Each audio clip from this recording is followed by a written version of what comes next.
नमस्कार, स्वागत है आपका वंदे मातरम न्यूज पर। आपके साथ मैं हूं शारदा यादव। खबरों की ओर आगे बढ़ने से पहले नजर डालते हैं आज की सुर्खियों पर।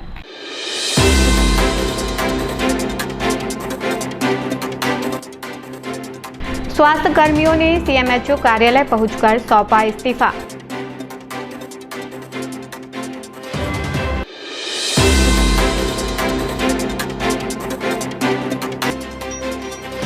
जल भराव के कारण बागो बांध और दरी बांध के खोले गए गेट।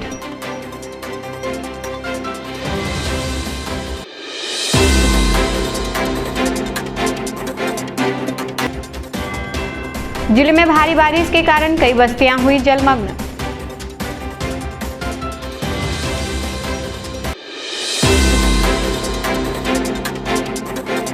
अब खबरें विस्तार से।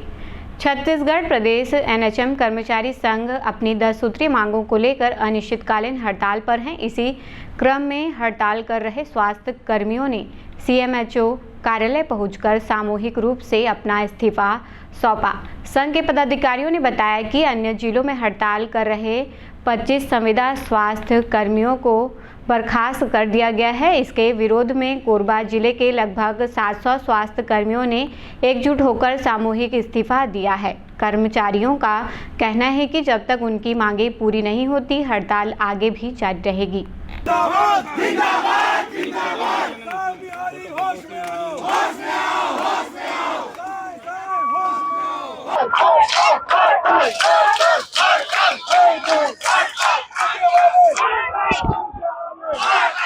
गाड़ी को हटा दो।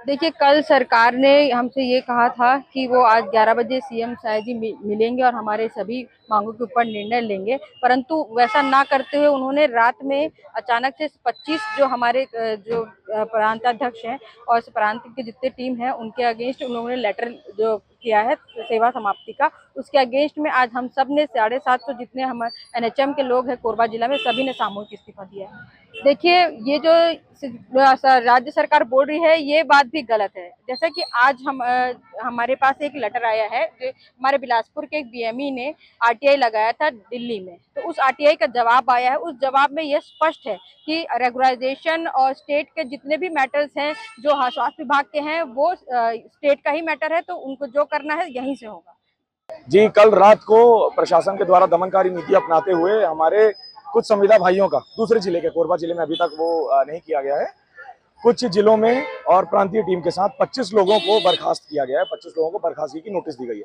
तो जैसा कोरबा जिले ने पहले ही कहा था अपने प्रांतीय टीम से कि अगर पूरे 16,000 कर्मचारी जो 33 जिला में हैं उनमें से किसी एक के ऊपर भी अगर ये गाज गिरती है तो उसे हम सामूहिक अपने ऊपर लेते हुए सामूहिक इस्तीफा का ज्ञापन देने आएंगे। तो आज हम पूरे कोरबा के 700 एनएचएम कर्मचारी अधिकारी यहाँ पैदल रैली करके बारिश में भीगते हुए सारी माताएं बहनें सारे हमारे भाई आए हैं यहाँ और आज अपना सामूहिक इस्तीफा सौंपने के लिए सीएमएचओ कार्यालय में पहुंचे हैं। घोषणा पत्र ही इनका है, इनकी बातें जो भी मांगे हैं उसको हम जो भी उन्होंने दिया है उसको राज्य स्तर पर पहुंचाने की कोशिश करेंगे हम लोग। और जैसा सीएमएचओ ने मतलब कुछ जगह पे वैसे वैकल्पिक स्तर पे ना वो तो बनाए हुए हैं, लेकिन है थोड़ा प्रभावित तो है, प्रभावित तो हो सकती है अगर सामूहिक इस्तीफा देते हैं। सरकार की तरफ से कोई दिशा निर्देश आगे की जो भी ये होगी वो तो सीएमएचओ सर ही बताएंगे, क्योंकि आज सीएमएचओ सर मीटिंग में है, इसलिए मेरे को ज्ञापन लेने के लिए उन्होंने अभी स्टेट में राज्य स्तर पे जाएंगे आज यहाँ के बाद, जो भी होगा उसके लिए अगर कार्रवाई नहीं होती है तो। जिले में हो रही लगातार बारिश ने शहर में जनजीवन अस्त व्यस्त कर दिया है। बारिश का पानी सड़कों और मोहल्लों में भर जाने से लोगों को आवागमन में भारी दिक्कतों का सामना करना पड़ रहा है। कई इलाकों में जल भराव की स्थिति निर्मित हो गई है, जिससे घरों में पानी घुसने का खतरा बढ़ गया है।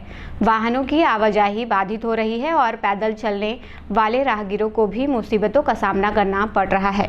निकासी व्यवस्था कमजोर होने के कारण स्थिति और ज़्यादा बिगड़ गई है।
लगातार हो रही बारिश ने दादर क्षेत्र में जनजीवन अस्त व्यस्त कर दिया है। दादर पुरानी बस्ती स्थित तालाब का बांध टूटने से भारी मात्रा में पानी खेतों में घुस गया, जिससे धान की फसल बर्बाद होने की स्थिति बन गई है। किसानों को भारी नुकसान उठाना पड़ रहा है। इधर बारिश के चलते दादर नाला भी उफान पर है। नाले का पानी सड़कों पर फैल जाने से लोगों की आवाजाही बाधित हो रही है। ग्रामीणों का कहना है कि स्थिति गंभीर होती जा रही है। प्रशासन को तत्काल व्यवस्था करनी चाहिए।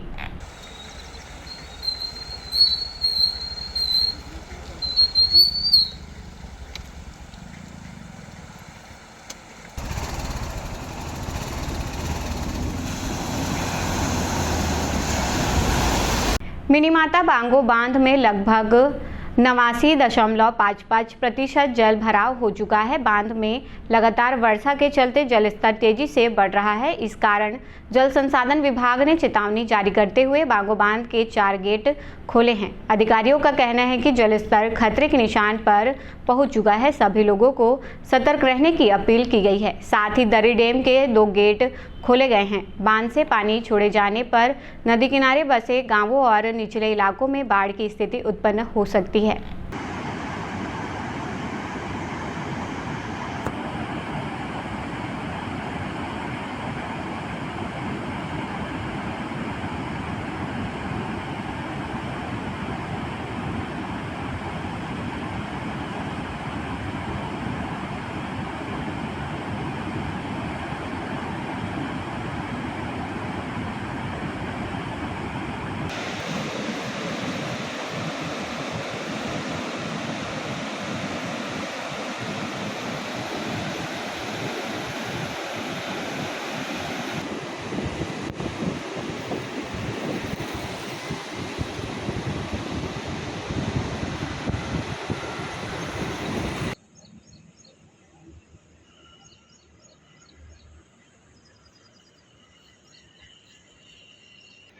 आज हम लोग 2 गेट खोले हैं सुबह 6 बजे से, और उसमें हम लोग 13,325 क्यूसेक छोड़ रहे हैं।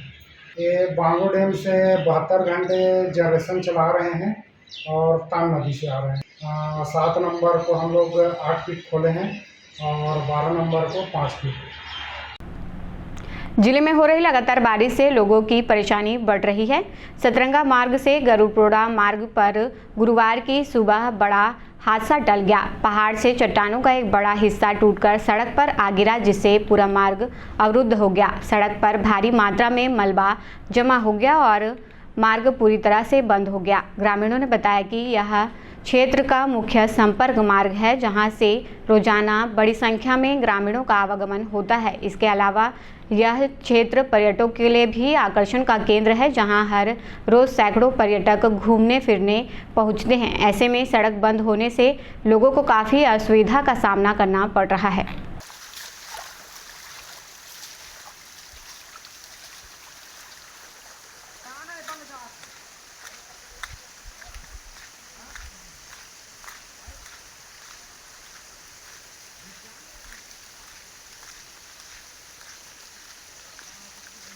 बिना जेसीबी से नहीं हटा सकते हैं इसको, लगेगा 1-2 दिन लग जाएगा।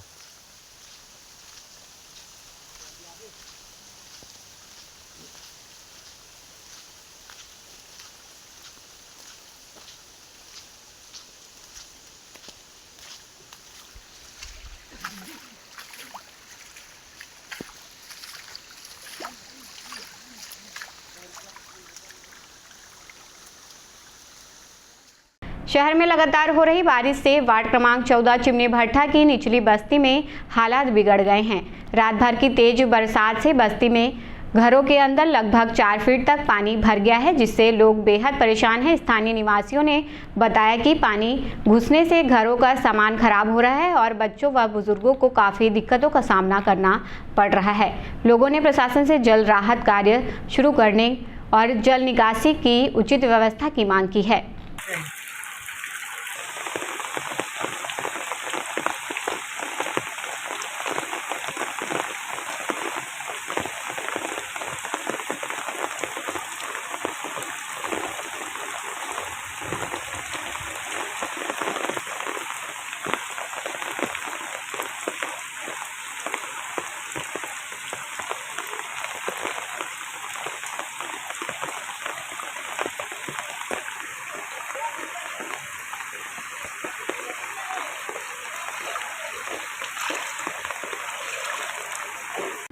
शहर से दादर जाने वाला मुख्य पहुंच मार्ग बदहाल स्थिति में है। सड़क पर जगह जगह छोटे बड़े गड्ढे हो जाने से राहगीरों और वाहन चालकों को भारी परेशानी का सामना करना पड़ रहा है।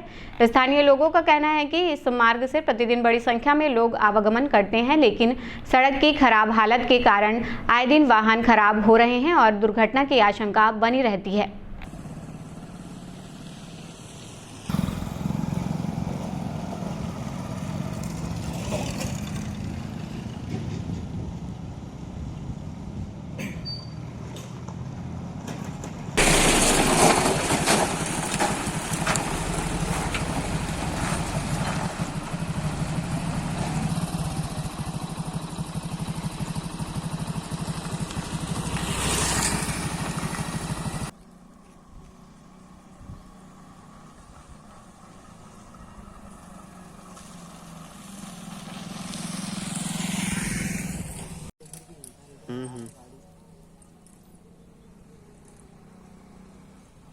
मुस्लिम समाज के तत्वाधान में जश्न ईद मिलादुन्नबी के अवसर पर भव्य कार व बाइक जुलूस का आयोजन किया गया। यह जुलूस सीतामढ़ी चौक से प्रारंभ होकर सुभाष चौक होते हुए मुड़ापाड़ तक निकाला गया। कार्यक्रम में विशेष रूप से मुस्लिम समाज के लोग बड़ी संख्या में उपस्थित रहे।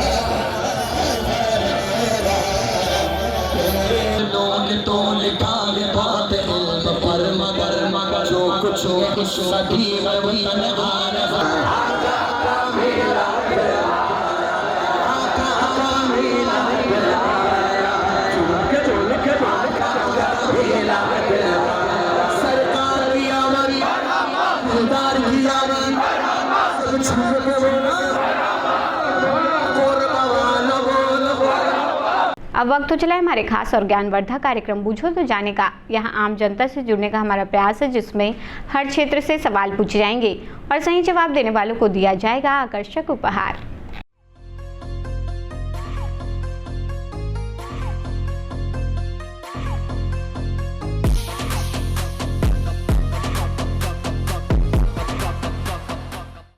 नमस्कार दर्शकों, आप सभी का स्वागत है आपके पसंदीदा कार्यक्रम पूछो तो जाने में।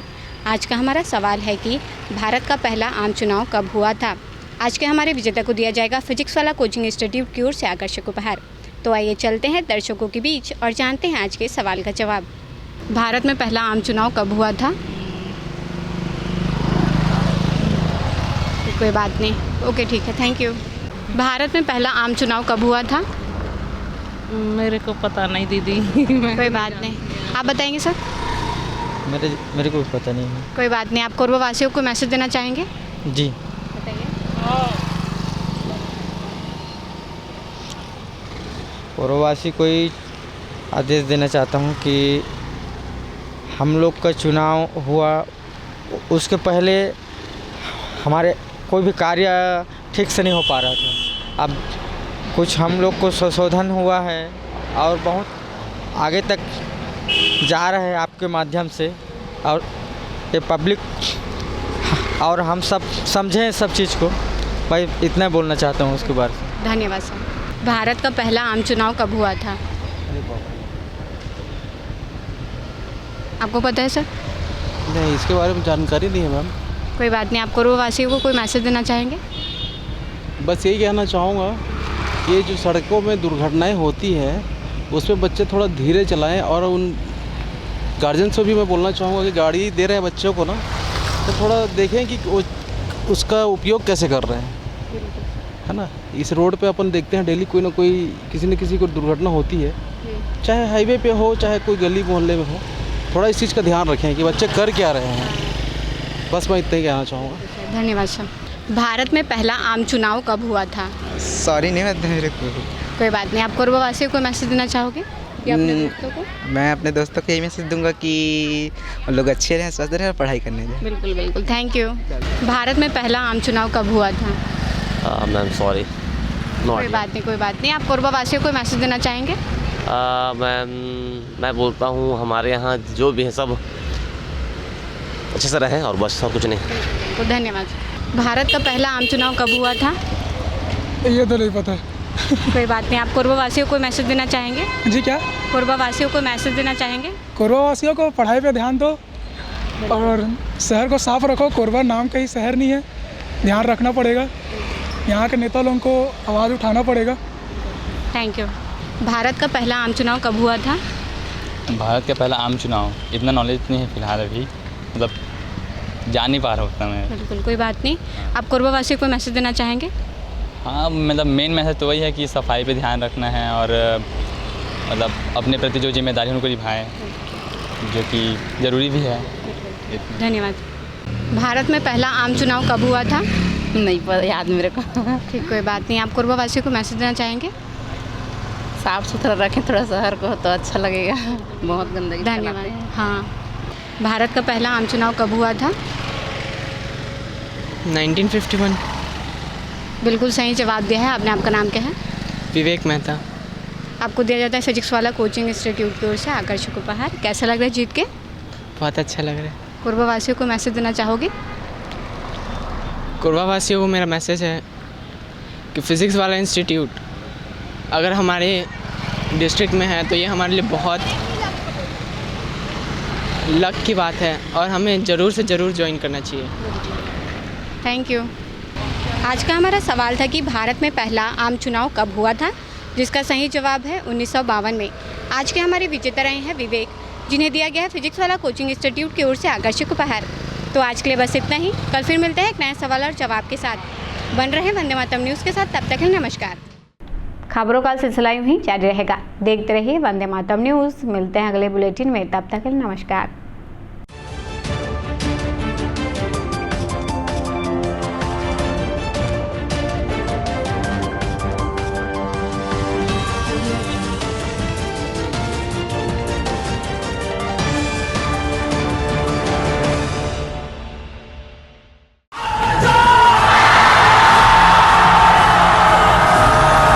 फाउंडेशन जेई नीट की तैयारी करने वाले स्टूडेंट्स और ड्रॉपर स्टूडेंट्स, अब आपके इंतजार पे पूर्ण विराम लगाने आ गया है फिजिक्स वाला आपके अपने शहर कोरबा में। अपने भविष्य को लेके चलिए एक सही राह पे फिजिक्स वाला के साथ। तो तैयार हो जाइए ऑफलाइन एजुकेशन में रिवॉल्यूशन के लिए। हमारा पता 2nd फ्लोर शांति हीरो शोरूम, कोसाबाड़ी चौक, कोरबा, छत्तीसगढ़। फिजिक्स वाला विद्यापीठ पाठशाला। पढ़ लो चाहे कहीं से, मंजिल मिलेगी यहीं से। Session 2024 and 25 admissions open for JEE, NEET and Foundation from classes 8th to 12th and droppers। अधिक जानकारी के लिए आप इस हेल्पलाइन नंबर पे कॉल कर सकते हैं 7880189145। Happy learning. Siddhi Vinayak hospital, a unit of orthopedic surgery and trauma management। अब हड्डियों से संबंधित रोगों के उपचार के लिए कहीं और जाने की जरूरत नहीं। जटिल एवं असाध्य रोगों का सफल इलाज अब आपके अपने शहर में। घुटने व कूल्हे के जोड़ों का प्रत्यारोपण, जटिल फ्रैक्चर एवं जोड़ों का सफल ऑपरेशन, गठियावाद व जोड़ों के दर्द का उपचार, टेढ़ी मेढ़ी हड्डियों का बेहतर इलाज, हड्डियों की जन्मजात विकृतियों का उपचार। इसके अलावा OPD 1-2 की सुविधा, modern pathology lab, private semi private general ward की सुविधा, modern digital X ray, ECG, ICU, ventilator की सुविधा, pharmacy, OT team, waiting area, 24 घंटे एम्बुलेंस एवं आपातकालीन सुविधाएं उपलब्ध। हमारा पता Siddhi Vinayak hospital, doctor Shadalnath, plot number 52, Bluebird school के पीछे, कोसाबाड़ी, कोरबा। इसके अलावा अब हमारा नया संस्थान सिद्धि विनायक प्राथमिक एवं ट्रामा सेंटर, उर्गा। इस केंद्र में फार्मेसी, एक्सरे, पैथोलॉजी व आपातकालीन चिकित्सा सुविधा उपलब्ध है। तो संपर्क करें। मोबाइल नंबर 9993000683, 9109488443, कोरबा के लिए 8120195179, उर्गा के लिए। हेलो फ्रेंड्स, दोस्तों अगर आप भी अब 2025 में अपने घर में 3 किलोवाट यानी कि 3000 वाट का कंप्लीट सोलर सिस्टम लगवाने का प्लान कर रहे हैं या फिर लगवाने जा रहे हैं, तो आप 100% सही डिसीजन ले चुके हैं।